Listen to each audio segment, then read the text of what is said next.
생방송 특파원 보고 세계는 지금 시작합니다. 한 주간 태풍 카눈으로 인해 마음 졸이셨던 분들 많으셨죠. 전국적으로 380건 가까이 되는 시설 피해가 났고 인명 피해도 발생했습니다. 이번 태풍이 이처럼 강력한 위력을 보인 데는 지구 온난화로 인한 해수면 온도 상승이 주요 원인으로 꼽히는데요. 태풍뿐 아니라 이상기후 현상은 갈수록 심해지고 있습니다. 첫 소식 이원식 PD가 살펴봤습니다. 지난 28일 태풍 독수리가 중국에 상륙했습니다. 비와 강풍으로 푸젠성을 강타한 독수리.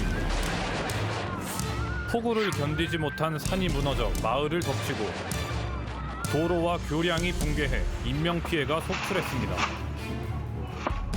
한때 국제공항에도 물이 차오르면서 침수 위기가 발생하고 이례적으로 자금성까지 침수되는 등 베이징 일부 지역에선 140년 만에 최대 강우량을 기록했습니다. 평균 300mm 이상의 비가 쏟아지며 순식간에 불어난 물을 피하지 못한 사람들이 그대로 휩쓸려 내려가는 아찔한 모습도 포착됩니다. 瞬间它这水就涨起来了，从这儿从河道溢到我家里头也就10分钟不到，瞬间就已经涨了大概1米的距离。 비가 잦아든 후에도 대피는 쉽지 않습니다. 배수 시설이 충분치 않거나 제대로 작동하지 않아서입니다. 100명 이상이 사망하고 500만 명 이상의 이재민이 발생했습니다. 홍수가 지나간 자리, 폐허처럼 변해 언제 복구될지 막막해 보입니다. 공교롭게도 중국 곳곳에서 물이 끓어오르고 새가 날아다니는 등 또 다른 재해가 연관된 것이 아니냐는 불안감도 퍼지고 있습니다. 8월 6일. 폭염이 기승을 부리던 슬로베니아에도 갑작스런 호우가 쏟아졌습니다. 12시간 동안 내린 비의 양이 평년 한 달치 강우량입니다. 최소 6명이 숨지고 국토 3분의 2 이상에서 피해가 발생한 비상사태. 폭우 상황이 익숙치 않은 시민들은 도처에서 고립됐습니다. 복구 작업에 여념이 없는 맹게시 마을을 KBS 글로벌 통신원이 찾아가 봤습니다. 제가 이곳에 5년 동안 살고 있지만 저도 이런 일은 처음이고 슬로베니아 시민들도 이런 일은 처음이라서 굉장히 당황하고 있습니다. 주민들은 난생 처음 겪는 물난리 속에서 몇 가지 물건들만 겨우 건져낼 수 있었다고 합니다. Naravne nesreče v bistvu še nisem doživel. Mogoče doma, da je bilo kakšno samo razlitje iz bojlerja, ampak ne, tudi približno ne v takem obsegu. Mi je omenila, da ne, tako da se mi zdi, da dve generacije ali pa še več nazaj noben ne pomni tega dela. 관측 이래 가장 더운 7월을 기록한 올해. 전 세계 육지와 바다 모두 최고 온도 기록을 갈아치우는 동안 이상기후 현상이 속출하고 있습니다. 우리나라와 계절이 반대인 남반구 국가 칠레. 한겨울인 시기에 사람들은 반팔옷을 다시 꺼내 입고 공원의 벚꽃은 이미 개화를 시작했습니다. 칠레에서 7, 8월은 시기상 한겨울에 해당되는데요. 지금 산티아고는 몇 주 동안 20도가 넘는 고온이 계속되고 있습니다. 겨울에 활짝 피어난 봄꽃. 주민과 관광객들은 이런 풍경이 당황스럽습니다. The purpose of a trip to Chile was to take our children to get to know snow. So we came here for the winter. There's nothing of snow. 안데스 산맥 중턱으로 오르는 길. 현재 고도 1580 고도에 눈이 하나도 없는 모습입니다. 스키장을 찾아가 봤습니다. 성수기지만 하얀 눈 대신 진흙바닥인 스키장. 인공눈으로 간신히 일부 구간만 운영하고 있었습니다. A condição está ruim, tem muita lama, muita terra, então fica difícil de você deslizar e tá muito difícil. 인근에 위치한 다른 스키장은 이상 고온 현상 때문에 이미 지난달 폐장했습니다. 1년 전 겨울과는 완전히 달라진 풍경. 갑자기 사라진 계절은 사람들의 상식마저 뒤흔들 정도입니다. 30 años Nunca, que había antes. nunca. Lo que pasa es que esto que estamos viviendo ahora es inusual. 지금껏 겪지 못한 새로운 세계. 어느 때보다 더 뜨거워진 지구의 온도는 기후 재난의 형태로 우리에게 위험 신호를 보내고 있습니다. 네, 육지와 바다 모두 온도가 올라가면서 지구촌 곳곳에서 이상기후 현상이 발생하고 있는 건데요. 실제로 큰 비가 잘 내리지 않는 북유럽에서도 최근 폭풍우가 몰아쳐 홍수 피해가 났다고 합니다. 지금 노르웨이 현지 KBS 글로벌 통신원 연결돼 있는데 관련 이야기 나눠보겠습니다. 이철규 통신원, 노르웨이에선 이번 폭우가 상당히 이례적인 일이라고요? 네, 맞습니다. 제가 여기 노르웨이에 온 지 4년 정도 됐는데 도로가 침수해 차가 물에 잠긴 모습을 처음 봤습니다. 이번 주 초부터 폭우가 쏟아졌는데요. 특히 여기 스칸디나반도 가장 긴 강인 블룸바강이 50년 만에 최고 수위를 기록하면서 댐 인물과 붕괴돼 피해가 더 커졌습니다. 주택들이 물에 잠기고 전국 곳곳의 도로와 철길이 폐쇄된 상황입니다. 사실 노르웨이는 이런 폭우가 1995년 이후 28년 만에 처음입니다. 평소 자연 배수를 주로 이용하다 보니 홍수 대책이 좀 부족해 피해가 더 커진 것 같습니다. 피해 지역에 오늘 또 비예보가 있어 각 지자체별로 각별한 주의를 당부하고 있는 상황입니다. 네, 그렇군요. 비가 또다시 내린다고 하니 걱정이 되는데 이철규 통신원도 건강 유의하시길 바랍니다. 그런가 하면 세계적 휴양지 중 한 곳이죠. 미국 하와이 마우이 섬에선 대형 산불이 발생해 지금까지 최소 80명이 사망하고 실종자도 약 1000명에 달합니다. 마우이 섬의 KBS 글로벌 통신원 지금 연결돼 있는데 상황 알아보겠습니다. 최영순 통신원, 아름다운 하와이에서 이렇게 큰 불이 났습니다. 우리 교민들의 안전도 걱정되는데 상황 어떤가요? 네, 여기 마우이 섬엔 제가 알기로는 한국 교민들이 862명 정도 살고 있는데요. 다행히 우리 교민이나 관광객들의 인명평은 아직 없는 걸로 파악됩니다. 이번에 피해가 컸던 지역인 라하이나인데요. 그곳에 우리 교민 10분 정도가 가게 등을 운영하고 있는데 몸은 피했지만 집도 점포도 모두 탔다고 합니다. 산불이 난 날 저도 라하나 앞에까지 갔었거든요. 고속도로가 연기로 뒤덮이고 앞이 보이지 않았고 집채만한 나무와 전봇대가 강풍에 쓰러져 전선에 날아다니고 있더라고요. 제가 마우이에 산 지 31년째인데 이렇게 무서운 간격은 처음이었습니다. 네, 현장을 직접 목격하셨으니 정말 놀라셨겠습니다. 그런데 이번에 왜 이렇게 산불 피해가 컸던 걸까요? 네, 라하이나가 하와이 왕국 시절 수도였던 곳입니다. 그래서 옛날에 지어진 목조 건물들이 많아요. 그리고 관광지다 보니 식당들이 많은데 가스 폭발까지 일어나 불길을 더 키운 것 같습니다. 산불이 시작된 건 8일 새벽이었는데요. 허리케인 때문에 강풍으로 도깨비 불처럼 제가 날아가 여기저기 불을 터뜨렸고요. 워낙 바람이 강해 헬리콥터를 띄울 수가 없어 산불 진압과 구조 작업이 쉽지 않았다 하더라고요. 또 하와이가 원래 그런 적이 없었는데 몇 달 동안 비가 오지 않고 가뭄이었거든요. 그래서인지 최근 크고 작은 산불들이 자주 났습니다. 여기에 허리케인까지 오면서 피해가 더 커진 것 같습니다. 네, 너무 안타까운 상황입니다. 최영순 통신원 오늘 소식 고맙습니다.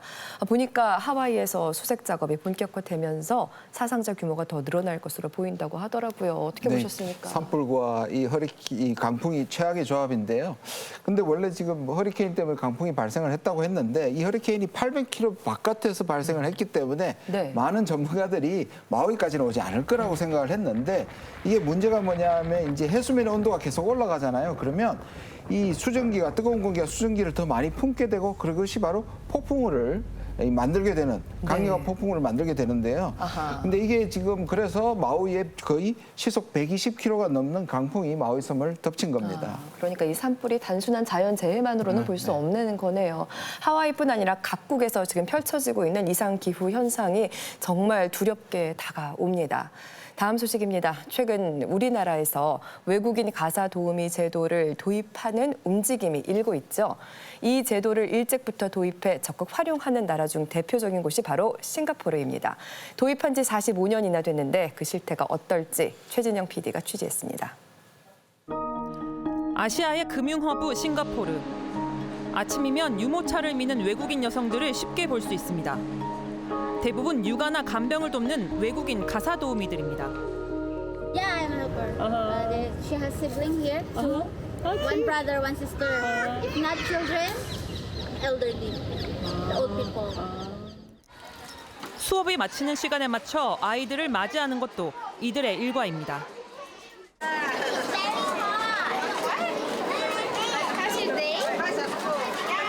필리핀 출신 루시도 그중 한 명입니다.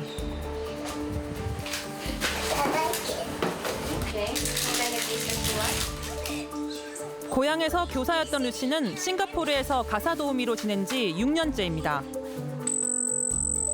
청소부터 빨래, 설거지와 요리에 이르기까지 모든 집안일을 담당하고 있습니다. The first time is $650 $6, and then after I renew my contract, they increased me $750. 고용주의 퇴근 시간. Today how was the swimming? Yeah, she's fine. She's enjoying with. Got swim also? Did you go down and swim? No. 기업에서 마케팅 매니저인 사만다는 아이들이 태어난 이래 가사 도우미를 고용하고 있습니다. I think we're quite fortunate we are able to get reasonably priced domestic help. One of the benefits is the helper is a live-in helper.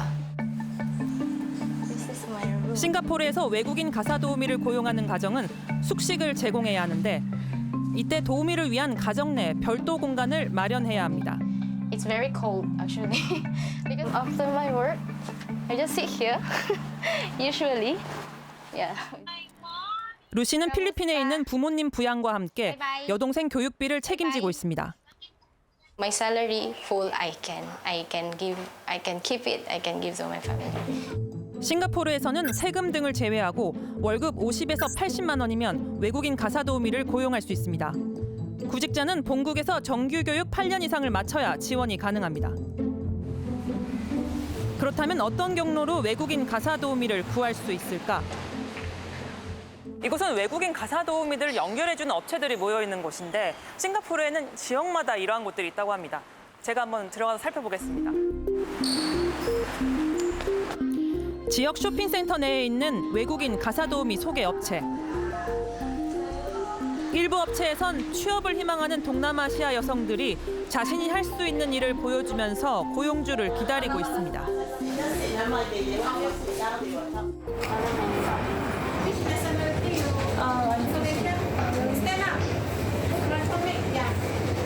Yeah, this one. How old are you? You introduce yourself to me. 37-year-old. This one. It's a Myanmar also. I can comment. Curry, Chinese food, I can comment. 싱가포르 가정에는 총 26만여 명의 외국인 가사 도우미가 취업해 있습니다. 5가구 중 1가구 꼴입니다. All of East, all Philippines, off day, every Sunday. 12년 차 가사 도우미 캐서린의 직장. Western, then I can cook Western. When employers Indian, they cook one Indian. But normally, I work with 5 races already. 캐서린의 5번째 고용주는 인도 출신 가정입니다. 지난 4년 동안 고용주와 안정적이고 친밀한 관계를 유지하고 있습니다. 하지만 이렇게 만족스러운 환경에서만 일을 한 것은 아니었습니다. 이전 일부 고용주와의 갈등이 상처로 남았습니다. Because sometimes then the second employer is not also very good because they're very stingy. Like they don't buy the washing machine because they want me to do the hand wash. So that's why I have a lot of rashes here. They don't give me a lot of, like good food. They only give me light food. 일부 가사 도우미들 중엔 고용주의 지시로 위험을 감수하며 일하는 경우도 있습니다. 고용주가 미얀마 출신 가사 도우미를 학대해 사망하게 한 사례까지 지속적인 제도 보완이 필요해 보입니다. Domestic workers coming into Singapore, it of course helps the local household in that, both parents are often able to work and, the caregiving needs are looked after. When it comes to labor issues such as non-payment of salaries or sometimes they face abuse, like physical abuse, sexual abuse, emotional abuse. 네, 싱가포르 외국인 가사 도우미 제도를 직접 취재한 최진영 프로듀서 지금 스튜디오에 나와 있습니다. 최 PD님, 살펴보니까 일단 이 제도 자체는 싱가포르 내에서 잘 자리 잡았고 또 체계가 잘 잡힌 것 같아요. 네, 맞습니다. 싱가포르 노동부에선 가사 도우미 고용 규정을 두고 있습니다. 싱가포르 가정은 고용주로, 가사 도우미는 피고용인으로 계약을 맺고 있는데요. 네. 제가 지금 계약서 샘플을 좀 가져와 봤습니다. 이게 고용 계약서인가 봅니다. 네, 맞습니다. 좀 살펴보고 싶은데요. 뭐가 많이 적혀 있는 것 같아요. 그렇죠? 네, 맞습니다. 실제로는 훨씬 분량이 많습니다. 얼핏 얇은 책 한 권 분량과 맞먹는 상황인데 그 정도로. 여기엔 고용주의 의무사항인 숙식 제공, 의료 및 사고보험 가입은 물론 가사 도우미가 지켜야 하는 안전 수칙도 적혀 있습니다. 예를 들어 빨래를 넣을 땐 창밖으로 기대지 말 것, 창문을 청소할 땐 긴 와이퍼를 사용할 것 등 아주 사소한 부분까지 합의해서 계약 관계를 맺고 있습니다. 네, 그러네요. 상당히 세부적인 사항들까지 규정되어 있는 계약서네요. 싱가포르에서는 왜 이렇게 오래전부터 외국인 가사 도우미 제도가 있는 건가요? 네, 뭐 싱가포르가 아시다시피 영국의 식민지였기 때문에 이 소위 말하는 메이드 문화에 익숙한 것도 있고요. 처음에 시작에 도입될 때는 여성들의 경제 활동에 참여하는 것을 돕는다는 취지가 좀 있었습니다. 네. 1966년에 싱가포르 정부에서 이민법을 강화시키면서 외국인 노동자들이 이제 덜 들어오니까 네.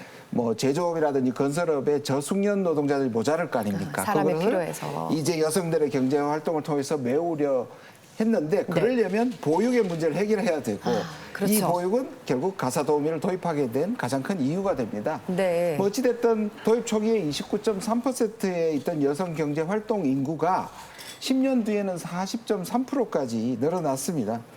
지금도 증가하고 있고요. 네. 물론 다른 여러 요인도 있겠지만 어쨌든 사회적으로 긍정적인, 특히 여성들의 경제 활동에 긍정적으로 미치고 있는 것은 확실해 보입니다. 그래 보이네요. 보육 문제가 해결된 거니까. 그런데 영상에서도 보았습니다마는 부작용도 분명히 나타나고 있는 거잖아요. 네, 그렇습니다. 가사 도우미와 고용주가 일상 공간을 좀 공유하다 보니까 기본권 보장과 관련돼서 사각지대가 좀 있습니다. 2019년 조사에 따르면 싱가포르인의 7명 중 1명이 가사 도우미 학대를 직접 목격했다라고 응답하고 있습니다. 예. 외국인 노동자를 대상으로 한 싱가포르 노동부의 일부 규정도 문제가 되고 있는데요. 계약 필수 사항 중에 취업과 관련해서 취업 중에는 임신과 출산이 금지되어 있는 상황입니다. 그게 필수예요? 예, 필수 사항입니다. 특히 여성 노동자인 외국인 가사 도우미들은 6개월에 한 번씩 임신 여부 검사를 의무적으로 받아야 합니다. 네. 게다가 싱가포르는 의료비가 비싸서 가사 도우미 급여로는 진료 처방이 어려운 상황인데요. 피임약도 구하기 어려운 상황입니다. 그렇다 보니까 암 시장을 통해서 임신 중절약을 구하는 한편 일부는 인근 국가인 인도네시아에 가서 불법 수술을 받는 경우도 있다고 합니다. 네, 들어보니 뭐 인권, 사생활 문제 등의 이슈가 분명히 있네요. 네, 그런데 이 반대로 가사 도우미들이 이 아기가 먹는 분유에 세제를 탄다든가 아니면 고용주의 식사에 이상한 걸 탔다든가 이런 일들도 있었거든요. 네. 그럼에도 불구하고 도입 초기에 5천 명에 불과했던 외국인 가사 도우미 수가 현재는 50배가 넘게 증가를 했거든요.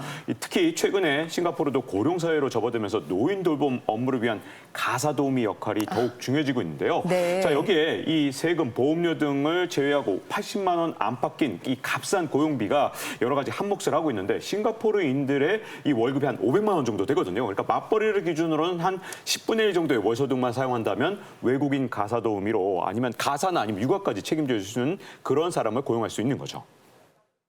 그렇군요. 우리에게도 참고할 부분이 있어 보입니다. 계속해서 다음 소식입니다. 이번에는 유럽으로 가보겠습니다. 2024년 파리 하계올림픽이 1년도 채 남지 않았습니다. 사실상 위드 코로나 전환 후 처음 맞는 올림픽에 낭만의 도시 파리에서 열린다는 점에서 벌써부터 많은 관심이 쏟아지고 있는데요. 지금 파리 현지를 연결해 보겠습니다. 조영준 PD 특파원, 파리 올림픽 준비는 어떻게 되어가고 있나요? 네, 이번 파리 올림픽의 구호는 완전히 개방된 대회인데요. 에펠탑 앞에서 비치발리볼 경기와 베르사유 궁전에서 승마 경기, 그랑팔레에서 태권도 경기가 열리는 시기입니다. 하지만 파리시가 올림픽 전체 예산의 3분의 1을 쓰며 가장 공들이는 부분은 생강에서 경기를 개최하는 겁니다. 대회 1년을 앞두고 파리시는 국내 언론의 하수처리장이나 생강 수질 개선 공사 현장을 공개하며 올림픽 준비 상황을 공유하기도 했는데요. 저도 기자단 현장 방문을 다녀왔는데 1년이나 남은 시간이 촉박하게 느껴질 정도로 공사가 초기 단계인 것으로 보였습니다. 네, 수질 문제가 중요할 텐데요. 센강 같은 경우 최근에 이 수질 문제 때문에 수영 대회가 취소됐다고 하던데 이렇게 된다면 센강 프로젝트에도 혹시나 차질이 빚어지는 건 아닐까요? 네, 올림픽 1년을 앞두고 대회 준비 점검차 많은 국제대회가 센강 주변에서 열리고 있는데요. 이번에 수영대회가 취소된 이유는 전년에 비해 늘어난 강수량 때문입니다. 폭우가 내리면 빗물에 섞여 정화되지 않은 하수가 센강으로 유입되는데요. 이에 따라 대장균 수치가 높아져 경기가 취소된 겁니다. 당장 다음 주 센강에서 또 트라이애슬론 국제대회가 계획되어 있는데 이마저 취소되는 건 아닌지 우려가 커지고 있습니다. 센강으로 흐르는 생마르탱 운하. 파리의 유명 관광지 중 하나인 이곳으로 사람들이 하나둘 뛰어듭니다. 파리에서 트라이애슬론 국제대회가 열렸기 때문인데요. 수영, 사이클, 마라톤을 동시에 하는 이번 대회에 참가한 인원은 약 5,500명. 생마르탱 운하에서의 수영은 물론 에펠탑과 개선문 같은 파리의 명소에서 경기를 할 수 있다는 게 이번 대회의 가장 큰 매력입니다. 하지만 생마르탱 운하의 수질 상태는 경기를 하기에 괜찮을까? Il y a pas mal d'algues, mais bon, c'est moyen, mais c'est, on va dire, acceptable. Là, c'est vrai qu'il y a eu un peu la fête hier soir, donc il y a quelques poubelles qui sont pleines. Mais globalement, la qualité de l'eau est bonne. Elle est meilleure d'année en année. Donc oui, c'est bon, c'est sûr. 그렇다면 센강의 상태는 어떨까? 비슷한 시기 센강에서 다이빙 대회가 열렸습니다. 선수들은 에펠탑을 배경으로 설치된 약 20-30m 높이의 다이빙대에서 입수 고개를 선보였는데요. 사실 이렇게 센강에서 다이빙을 한다는 건 몇 년 전까지만 해도 상상하기 힘든 풍경이었습니다. I mean, we've been dreaming about diving here for many years, and we got to do it for the first time last year. We're back here again, and it's a pleasure for me, the hometown boy now. 파리시가 이처럼 센강 주변에서 다양한 국제 경기를 여는 이유는 1년 앞으로 다가온 파리 올림픽 때문입니다. 경기장을 벗어나 도심 안에서 경기를 진행하겠다는 게 이번 파리 올림픽의 원대한 계획인데요.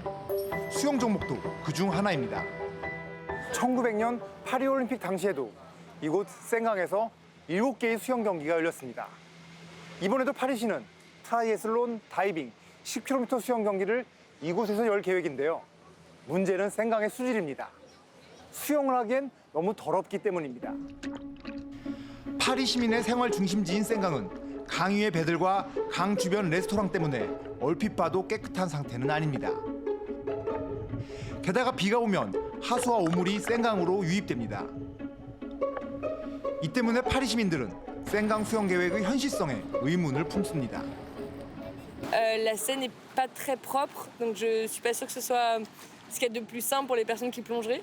Très content de cette initiative, mais après, comme l'eau est polluée maintenant, j'attends de voir parce que je crois qu'il y a quand même beaucoup de travail. 파리시 역시 약 14억 유로, 우리 돈으로 약 2조 원에 가까운 예산을 투입하며 수영 가능한 센강 만들기에 집중하고 있는데요. 파리 올림픽 준비를 총괄하는 라바단 파리 부시장을 직접 만났습니다. Lorsque la pluie est très intense ou très longue, elle venait remplir les égouts et quand les égouts sont trop remplis, ils se déversent dans la Seine avec le mélange des eaux usées. C'est pour ça qu'on a construit les bassins les réservoirs d'orage, les bassins de rétention d'eau pour pouvoir stocker cette eau-là et qu'elle empêche aux égouts de déborder. 수영장 20개를 동시에 채울 수 있는 양의 물을 저장할 수 있는 공간. 대형 터널을 통해 빗물과 하수가 이곳으로 옮겨지는 거죠. 하지만 더 큰 어려움은 따로 있습니다. 파리 동쪽에 위치한 센강의 지류 마른강. 이 지역의 주택들은 가정에서 사용한 하수를 별도 처리 없이 바로 강으로 방류하고 있습니다. 때문에 개별적으로 가정을 방문해 하수 공사를 해야 합니다. 하수 배관을 추가 설치해 하수가 강으로 직접 방류되는 걸 막아야 하는데요. 문제는 집주인들이 생각만큼 협조적이지 않다는 겁니다. Certains acceptent, d'autres moins. C'est voilà, c'est une contrainte pour eux. Enfin, faut le dire, c'est une contrainte. Et puis, on essaye de les aider financièrement pour qu'ils rentrent dans le moule et qu'ils nous aident à mettre ce projet en œuvre. Parce que sans eux, on peut pas y arriver. 물론 센강 올림픽 경기 진행으로 가장 바빠진 곳은 하수 처리장입니다. 하루 25억 리터의 하수를 처리하는 유럽에서 가장 큰 하수 처리장인 이곳은 올림픽을 위해 별도의 정화 절차를 추가했으며 최근엔 UV 자외선을 활용한 하수 소독을 확대했습니다. 수영이 가능한 수준으로 생강의 대장균 수치를 낮춰야 하기 때문이죠. Toutes ces actions, c'est un élan collectif. C'est la France qui se met en marche pour réussir ces Jeux Olympiques. C'est la France qui se met en marche pour se réapproprier ces fleuves. 1923년 생강 수영이 금지된 이후 생강 수영 프로젝트는 파리시의 수건 사업이었습니다. 30년 넘도록 성공하지 못했지만 이번 올림픽을 생강 수영의 마지막 기회로 생각하는 파리시. 그들의 도전이 이번엔 과연 성공할 수 있을까요? 프랑스 파리에서 PD 특파원 조용중입니다. 와, 에펠탑을 배경으로 낙하하는 다이버의 모습이 영화 장면 같았는데 내년에 열리는 파리 올림픽의 관전 포인트도 참 많다 보입니다. 네, 멋지긴 합니다. 근데 이번 파리 올림픽은 유난히 사상 처음이라는 게 굉장히 많이 붙을 것 같은데요. 그래요. 이게 포용과 다양성을 내세워가지고 사상 처음으로 남녀 선수 비율을 똑같이 5대5로 만든다고 합니다. 와, 경기 역사적인 수까지 일이네요. 조정하면서 그리고 올림픽과 패럴림픽 팀을 단일 팀으로 만드는 것도 사상 최초로 하고 있고요. 그리고 네. 지금 방금 나왔습니다만은 사상 처음으로 이 경기장 밖에서 개막식을 한다는 겁니다. 이게 너무 신기한 개념이에요. 그러니까요. 근데 이게 이제 경기장 밖에서 선수들은 에펠탑을 배경으로 해서 선상 이 행진을 그러니까 배를 타고 지나가고 있고요. 그리고 우와. 관람객들은 무료로 밖에서 이것을 본다는 계획입니다. 저희 제작진도 가면 안 될까 싶습니다. 그런데 갈등도 있습니다. 파리 당국이 이 개막식 시야를 가릴 수 있다는 이유로 이 세느강 주변에 570여 개 노점 서점에 대해서 철거를 통보했는데요. 자, 이게 그곳이 굉장히 유명한 명소거든요. 서점들이 밖에 있으니까. 맞습니다. 이 세계에서 가장 큰 야외 서점으로 불리면서 450년 이상 자리를 지켜왔는데, 자, 하지만 올림픽으로 쫓겨날 위기에 처하면서 노점상들이 강력하게 반발하고 있는 중이죠. 네. 논쟁은 또 있습니다. 이 친환경 올림픽을 하겠다고 해서 지금 파리 올림픽 조직위원회는 이 선수촌에 에어컨을 달지 않겠다라고 얘기를 해서 여름인데요. 잠시만요. 그러니까 올여름만 해도 기상이변으로 지금 유럽이 엄청 끓고 있는데 이 폭염을 어떻게 할 것인지 네. 그리고 선수들은 그것을 어떻게 이 컨디션 조절해야 될 경기력이 나올 것인지 문제가 그렇죠. 지금 상당히 걱정이 되고 있고요. 네. 그리고 앞서 도쿄올림픽에서도 문제가 됐던 이 골판지 재활용이 가능한 걸 하는데 이번에는 기억납니다. 네. 이 내구성을 좀 높이는 업그레이드를 한다고는 하지만 여전히 걱정입니다. 참 여러모로 흥미로운 요소들이 많이 있는 듯한 올림픽인데 내년 기대해 보겠습니다. 다음 소식입니다. 지난달 26일 서아프리카 니제르에서 군사 쿠데타가 발생해 혼란이 이어지고 있습니다. 특히 최근 니제르 군부가 러시아 용병 집단인 바그너 그룹에 도움을 청했다는 외신 보도가 나오면서 이번 사태가 미국 등 서방 국가와 러시아 간 대리전으로 번질 수 있다는 우려마저 나오고 있습니다. 정현덕 PD가 전합니다.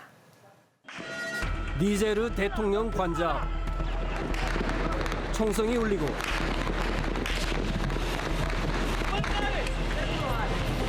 부상자가 속출합니다. 니제르 수도 곳곳에 배치된 무장 군인들. 지난달 26일 대통령 경호실장 티아니 장군은 현직 대통령을 억류, 정권을 탈취했습니다. D'une part, à la dégradation continue de la situation sécuritaire de notre pays, d'autre part, la mauvaise gouvernance économique et sociale. 시민들은 민주주의 파괴라며 거세게 항의했습니다. Just take shortcut and take the power like this. No, we are a democratic country. We support democracy, and we don't need this kind of. 여러 차례 쿠데타가 있었던 니제르에서 최초로 선거로 집권한 바준 대통령은 친서방 정책을 펴왔습니다. 국제사회는 즉각 원상 회복을 촉구했습니다. Ce coup d'État est parfaitement illégitime et profondément dangereux pour les Nigériens, pour le Niger et pour toute la région. 1인당 GDP가 $590 수준인 니제르는 국제사회의 원조에 의존하는 세계 최빈국 가운데 하나입니다. 그렇지만 우라늄과 석유 등 풍부한 천연자원을 가진 나라입니다. 우라늄 매장량은 세계 3위, EU 수입량의 25%를 공급할 정도지만 수출 이익은 소수 권력층에 집중되고 있습니다. Nous avons l'uranium, nous avons le diamant, nous avons l'or, nous avons le pétrole. Et on vit comme des esclaves. Pourquoi? Jusqu'à quand? On ne pourra pas l'accepter. 63 ans d'aide, on est où? On est dernier en Afrique. Et pourtant, on dit que le Niger il est très riche en potentialité. Et puis, on est dernier. 국제사회의 반응과는 달리 니제르 국민 다수는 이번 쿠데타를 지지하고 있습니다. 부패 청산과 변화를 바라기 때문입니다. Ils ont géré le pays là à leur guise. Ils ont fait ce qu'ils veulent au détriment de la population. 쿠데타 집권 국가들로 채워진 사헬지대. 이 지역은 이슬람 과격 무장단체의 거점이기도 합니다. 테러 단체 소탕을 명분으로 프랑스와 미국 등은 니제르에 병력을 주둔시키고 있습니다. 외국 군대의 주둔이 니제르 국민에겐 달갑지 않은 상황. 자칫 테러 단체의 표적이 될 수도 있고 더욱이 테러 단체 소탕 작전이 성과를 거두지 못하고 있기 때문입니다. 한편 니제르를 포함해 서아프리카 국가들로 구성된 이코와스도 니제르의 원상 회복을 촉구했습니다. Take all measures necessary to restore constitutional order in the Republic of Niger. Such measures may include the use of force. 이코와스의 무력 사용 경고는 니제르 국민을 자극했습니다. 배후에 프랑스가 있다고 생각한 군중은 프랑스 대사관을 공격, 불을 지르고 기물을 파손했습니다. Il faut que l'armée française n'ont qu'à dégager. Ils n'ont rien à voir ici au Niger. C'est eux-mêmes les terroristes. Ils sont dans ce pays-là. 10 ans, ils sont dans le pays-là. Où est un seul terroriste qu'ils ont attrapé. 이 와중에 러시아에 대해 환호하는 분위기가 감지되고 있습니다. 식민 지배를 했던 프랑스와는 달리 러시아를 우호적으로 여기는 겁니다.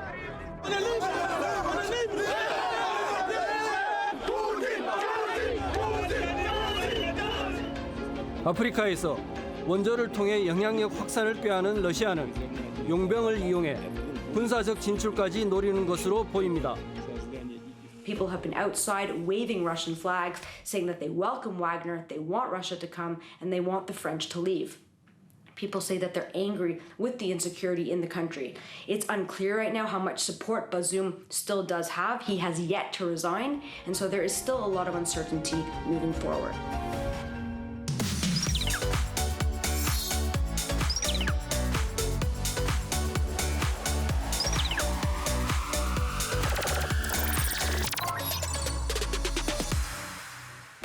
계속해서 위클리픽 시작합니다. 박정훈 기자님이 준비하셨죠? 네, 제가 준비한 내용 먼저 키워드부터 보시죠. 네.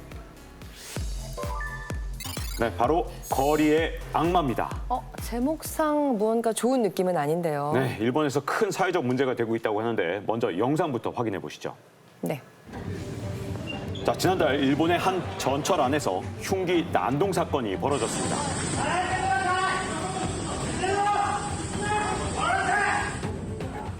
양손에 흉기를 쥐고 경찰과 대치 중인 범인. 그가 휘두른 칼에 승객 3명이 다쳤는데요.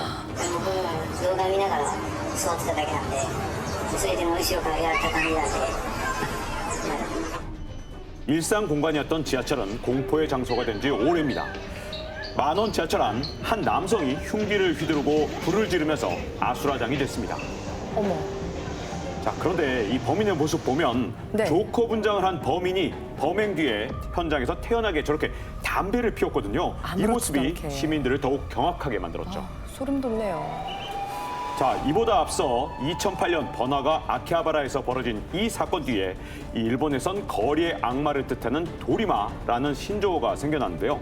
2톤 트럭으로 행인을 덮친 뒤에 이 차에서 내려서 무차별 흉기 난동을 벌인 거리의 악마. 이후 일본에선 살인 예고와 모범범죄 등 이 흉기 난동 사건이 잇따르고 있습니다. 네, 끔찍한 일이었네요.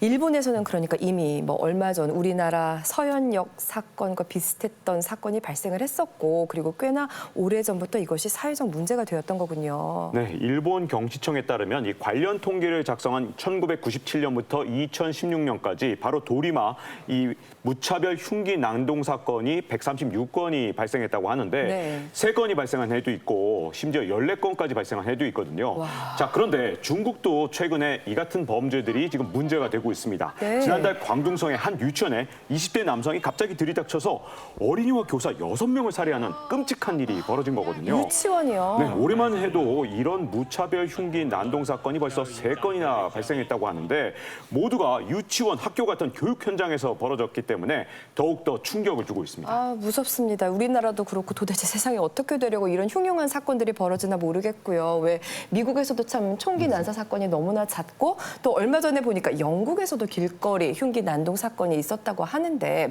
문성준 교수님, 왜 이렇게 전 세계적으로 이런 일들이, 이런 범죄들이 발생하는 건가요? 네, 사실 전 세계적으로 급증하고 있다. 이런 통계는 없습니다.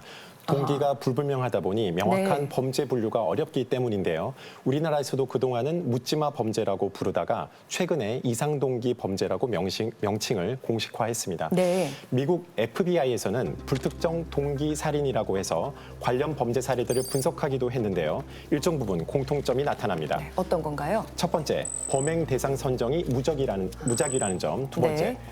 공공장소에서 낮 시간에 벌어진다는 점. 아, 대낮에 벌어진다. 그렇습니다. 세 번째, 가해자가 정서적으로 고립된 상태에 있었다는 점입니다. 외로운 상태. 그렇습니다.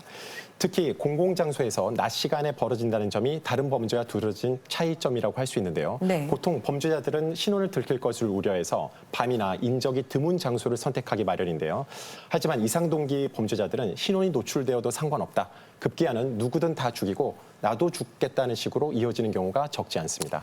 저는 문 교수님 얘기하신 것 중에 세 번째죠. 가해자가 정서적으로 고립돼 있다는 것을 좀 주목할 필요가 있다고 생각을 합니다. 일본은 도리마 범죄의 원인을 사회적 고립에 두고 있거든요. 네. 법무성의 통계에 따르면 이 가해자의 80% 정도가 직업이 없고 친구가 없고 사회적 네트워크가 없다고 얘기를 합니다. 고립된 상황이네요. 완전히 고립된 거죠. 사실 일본은 1990년대 이후로 버블이 붕괴되고 그래서 잃어버린 30년으로 불리는 장기 침체에 빠지면서 취업에 실패하고 일정 직업 없이 아르바이트를 전전하는 이른바 프리트족이라고 얘기하죠. 네. 이 세대가 증가하고 있고 그리고 은둔형 인간이라고 하는 히키코모리 문제도 올해 3월 기준으로 파악된 수만 146만 명에 이른다고 얘기를 합니다. 네, 그렇군요. 맞습니다. 이상동기 범죄가 문제가 되고 있는 일본, 영국, 미국, 중국 등을 보면 소득 격차, 경제 양극화가 심각하다는 특징이 있습니다. 상대적 박탈감이 커지면서 사회에 대한 분노로 이어지고 있다고 해석이 가능한데요. 여기에 SNS 활성화도 영향을 미치고 있습니다. SNS요. 그렇습니다. 사람들과 직접적인 관계를 갖지 못하고 또 온라인 속에 나타나는 타인의 삶은 굉장히 행복해 보이잖아요. 그렇죠. 다 잘 살고 있는데 세상이 나에게만 불공평하게 대한다. 이런 왜곡된 불만이 불특정 다수를 향한 폭력적 방식으로 표출되고 있다고 평가할 수 있습니다. 네. 그리고 이런 이상 동기 범죄가 더 무서운 것이 언제 어디서 어떻게 일어날지 알 수 없다는 점이잖아요. 도대체 외출도 함부로 못 하겠고 요새는 어떻게 대처를 해야 할까요? 일단 범죄자는 강력하게 처벌을 해야겠죠. 일본에서는 앞서 살펴봤던 아키하바라 사건 이후에 칼날 길이 5.5cm 이상의 도검을 소지하지 못하도록 금지하고 있습니다. 네. 범인에게는 사형을 집행하는 등 강력하게 대응을 했는데요. 사형까지요? 그렇습니다. 동시에 청년 고립 문제에 대한 해결도 하고 있습니다. 관련해서 제도 마련을 하고 하는데요. 2021년부터 고독 고립 대책부서를 신설해서 운영하고 있고요. 이런 점은 영국도 마찬가지입니다. 외로움부, 고독부를 운영하고 있습니다. 네. 물론 그렇다고 해서 이런 사회 경제적 현상이 범죄자들에게 면죄부를 주는 이유가 될 수는 없을 것입니다. 경제적으로 어렵고 처지가 비관적이라고 해서 모두가 살인 범죄를 저지르는 것은 아니잖아요. 그럼요. 네.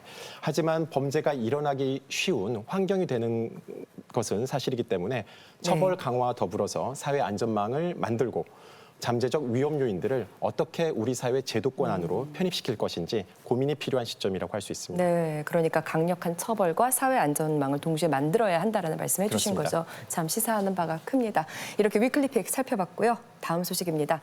러시아가 우크라이나를 침공한 지 벌써 1년 반이 지났습니다. 우크라이나의 대반격은 큰 성과를 올리지 못하고 있고 오히려 전선은 흑해와 러시아 본토로 확대됐는데요. 안개 속 우크라이나 전황을 김규수 특파원이 전합니다. 지난 10일 우크라이나 남부 요충지 자포리자 도심에 러시아의 미사일이 날아들었습니다. 이 공격으로 3명이 숨지고 주거용 건물 5채와 교육시설 3채가 파손됐습니다. 7일엔 동부 도네츠크주의 포크로우스크 지역이 공습을 받아 100명 가까운 사상자가 났습니다. Все засыпало, глаза, я упала прямо на пол в землю. Мне сильно глаза вот это. Так мне нигде ничего, вот это осколок на шее. Ну и все. 극초음속 미사일 킨잘이 동원된 대대적 공습도 우크라이나 전역에 가해졌습니다.